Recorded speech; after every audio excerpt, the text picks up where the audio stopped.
There's only one thing that could make me say or do anything pro-Trump, and that is all of the precious snowflakes who find it so offensive that people write chalk messages on the ground. They have to whine and cry about it on a national level. So, in the name of free speech,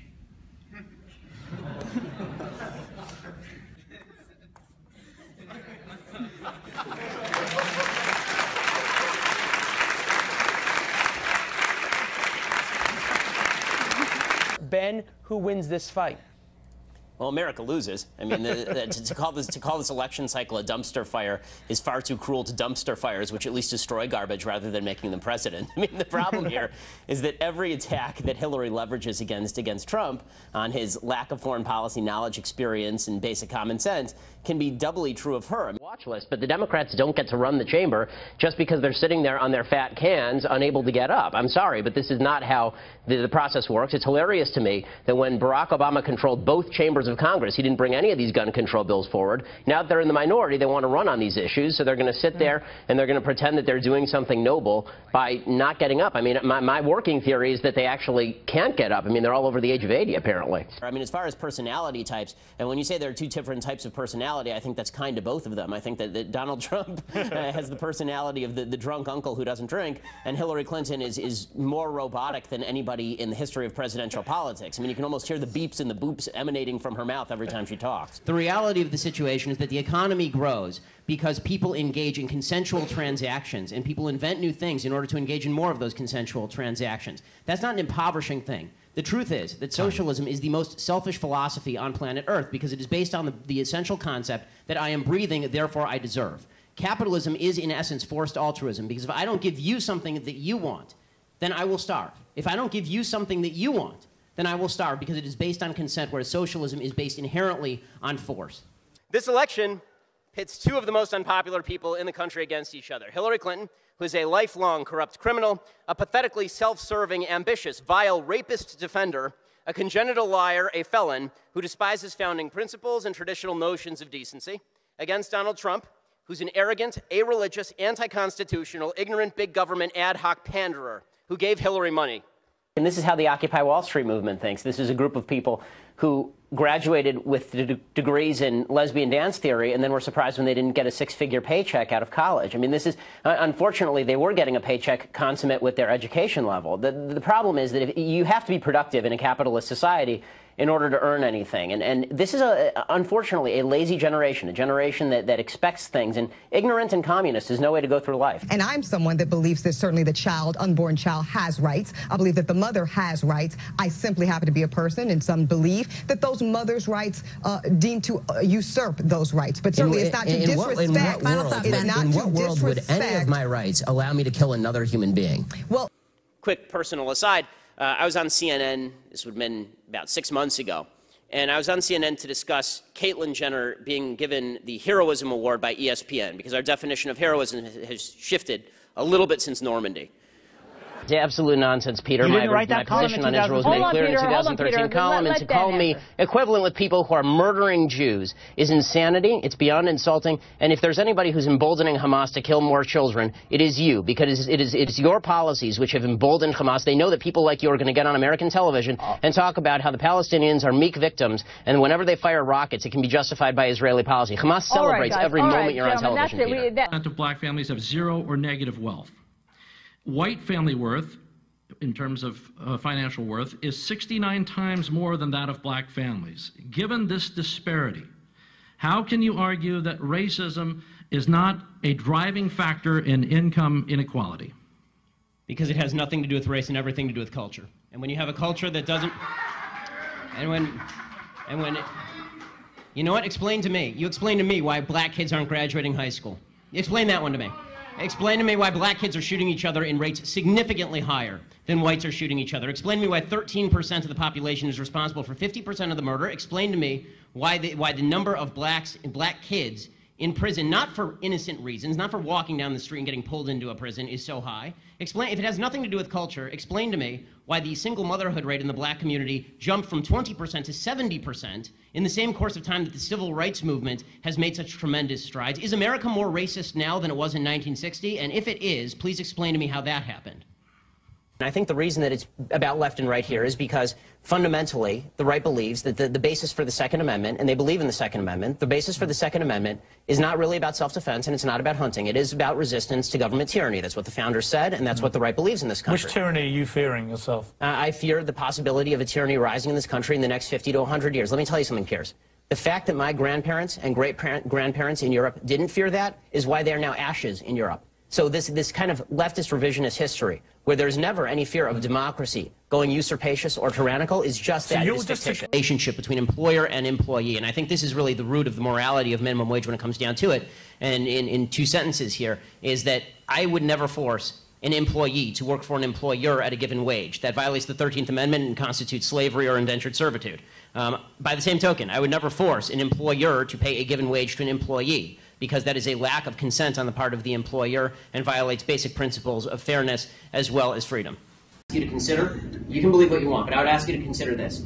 Shouting institutional racism does not actually combat racism. You have to find individual instances, and you have to show me who the racists are so that we can fight them together. I hate racism. I think it's evil. But if you're just going to say institutional racism every time something bad happens, there's no way to fight it. I need a policy that you're proposing, or I need a person who's actually racist so that we can fight it together, or we can determine whether the policy is good. What I find really problematic is the virtue signaling that I see by so many people on the other side, which is, I don't have to give you the racist, I don't have to tell you who he is or what measures I'm proposing. I just say institutional racism, everybody cheers for me because that's an approved point of view, and now we move on with our lives. You haven't helped anybody, you've just made yourself feel better. Start with the notion of white privilege, which has become this buzzword that you hear all the time now. White privilege is responsible for everything up to and including the Kardashians. It's responsible for everything, white privilege. White privilege is a way to silence anybody who is not of color. That's what white privilege is. It is just a leftist bullshit term that means shut up because you are not a member of a minority group, a privileged minority group in the leftist space. It's reverse racism of the highest order. You're basically saying to white people who aren't racist, and you can't find any proof of their racism, that they must be racist because they're white. That is called racism. If you are accusing somebody of something simply because of the color of their skin without any evidence, that's called racism, gang. Statistical disparity, and you determine that that is not a racial disparity, it's something else.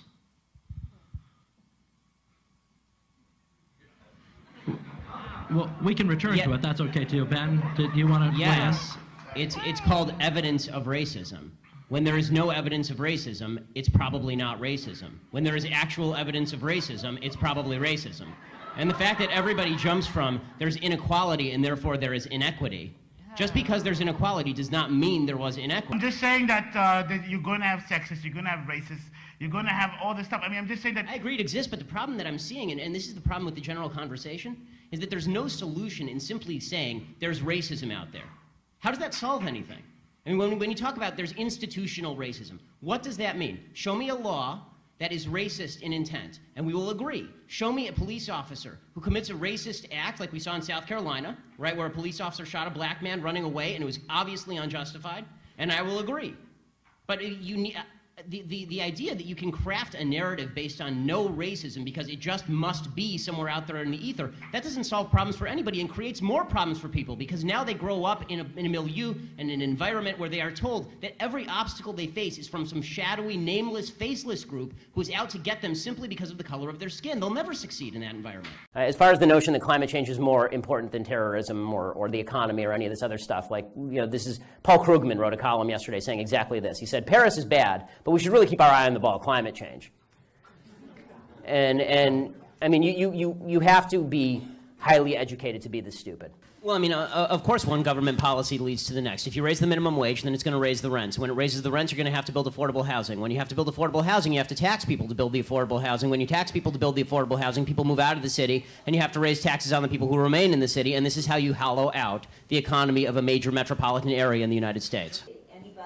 Okay, so listen, so let me say this. I fully understand people who say they will vote for Trump just to stop Clinton. This is a position with which I'm fine with that position. Dennis Prager takes this position.